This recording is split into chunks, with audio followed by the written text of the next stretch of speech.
morning everybody, this is day 2 of our Edinburgh trip. We are staying at the Rutland Hotel on Princess Street in Edinburgh, and today we're going to have breakfast at the Huxley, which is the adjacent restaurant to the hotel. Yesterday we had some baked goods from a nearby pastry shop, but today we want a sit-down breakfast because we have a bit of a walk ahead of us. We're going to go to Calton Hill and then we're going to explore some of Victoria Street, go into all the different shops and just really take some time to take in all the popular sights of Edinburgh. I wonder if this place has my favourite ice cream flavour. We'll have to come back and see if they've got it because I can't find it anywhere now. What? It's Cherry Garcia. You mean that? Wait, was it up there? No way. Oh, it says Cherry Garcia. No way. We're gonna have to come back, John.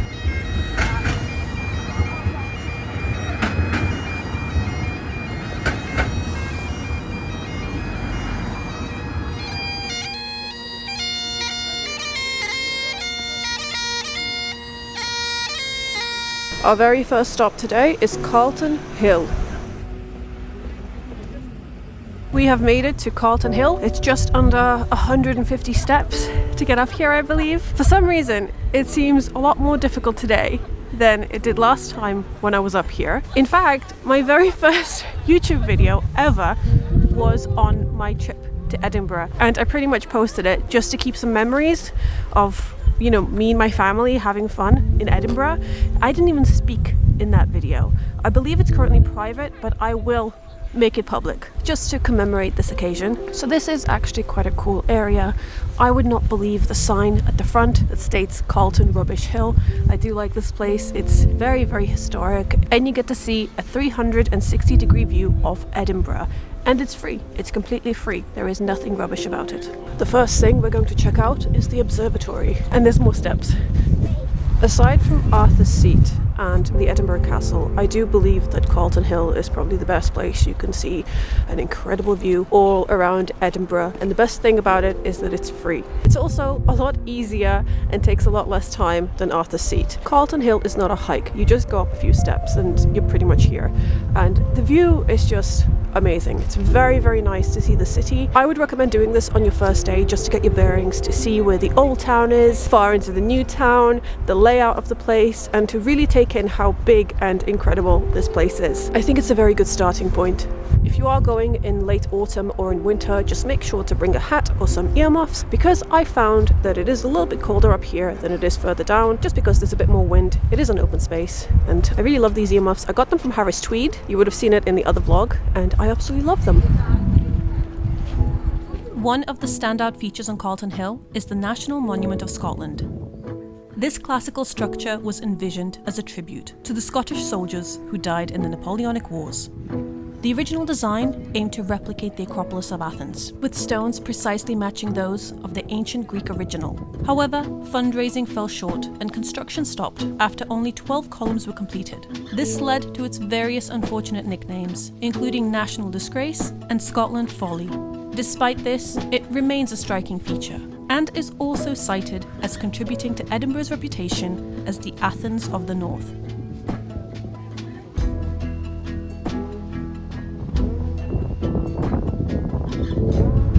One of the best things is that you can see Arthur's Seat from here, and that's where John and I went last time. Last time we were in Edinburgh, we summited Arthur's Seat, and it was such a fun experience.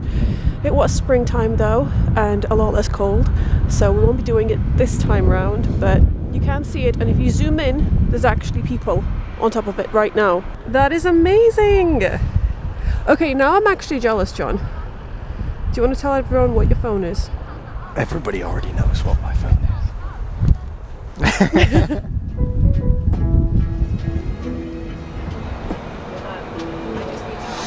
No trip to Edinburgh would be complete without a visit to the Royal Mile, and in my opinion, also to the Witch's Well, which is just before you reach the Edinburgh Castle. Every time we come here, there's not that many people looking at it. I'm so sorry, there's some kind of renovation works happening, but I don't find that many people see it because it is a little bit out of the way. So the castle's in front of you, and then the Witch's Well is on the right. The Witch's Well is a bronze cast iron fountain and plaque that honours the Scottish people who were accused of witchcraft and burnt at the stake between the 15th and 18th centuries. If you take a closer look, you'll find a lot of symbolism, including the foxglove plant, the serpent and the trees. It is a very small memorial, but it's definitely worth seeing in person, especially if you're interested in learning about the darker side of Edinburgh's history. So if you're going to the Edinburgh Castle, definitely stop by and have a look at the Witch's Well.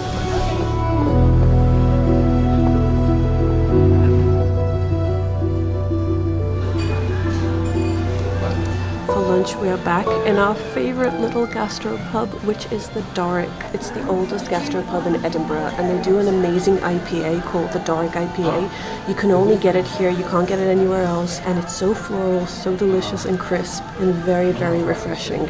John got the classic Scottish Cullen skink soup, and I got some wild mushrooms.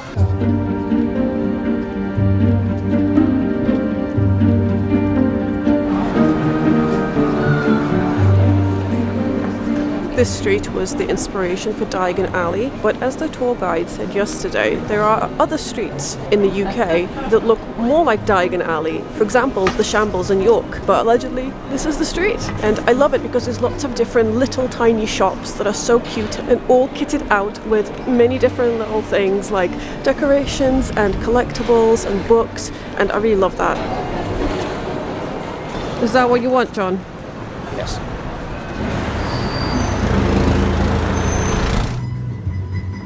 So after many years of coming to Scotland, I'm finally going to try a deep fried Mars bar. It smells good.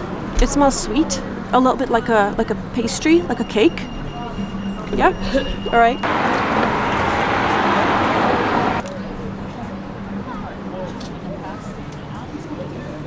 Oh my god. That's really good. That's actually delicious. It tastes like a cake filled with nougat and a sweet filling, or like a pie with a very, very thin fried crust, and it tastes like dessert essentially. John, you've got to try this. I'm so surprised. I'm surprised because I thought it was going to be too much. It's going to taste too rich, but actually this is really delicious. Tastes like a chewable hot chocolate. I feel my arteries clogging up. You can see the caramel oozing out of it. I am going to finish this.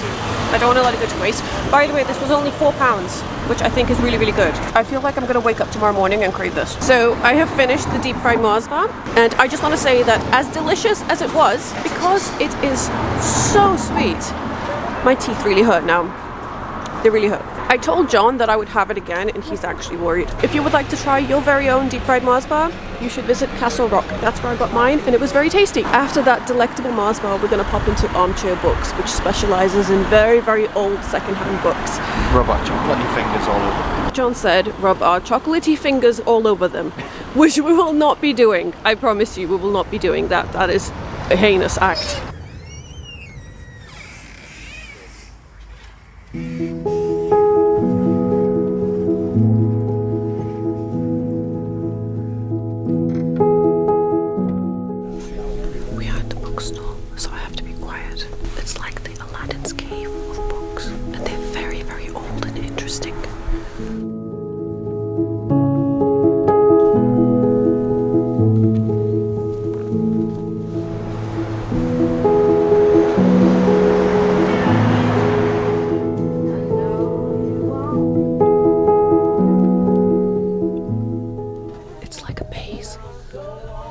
My mum is a classical pianist, so I'm trying to find something that she doesn't have in her collection, and I'm really not sure what to get her.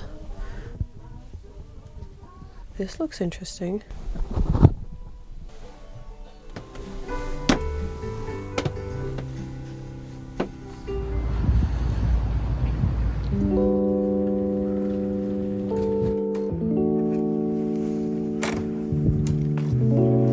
We are back at the hotel taking a little break before dinner. Today we're having dinner at Huxley, which is the restaurant that is adjacent to the hotel. We're trying to stay close to our base tonight. Just because we did so much walking, my feet and my legs are on fire. If you've never been to Edinburgh before, just know that the city is very, very hilly and it feels like a very active city break. At least in my experience, it definitely is, and it always has been. And also, I have not forgotten about the Ben & Jerry's store. I know this is most likely not a highlight for people that come to Edinburgh, but I have been wanting that Cherry Garcia ice cream for years and years. I used to get it at the supermarket all the time, and I miss that flavor so much. We cannot get it in stores, at least where I live, and I'm so excited that this is definitely a highlight for me, so I will be getting that tonight.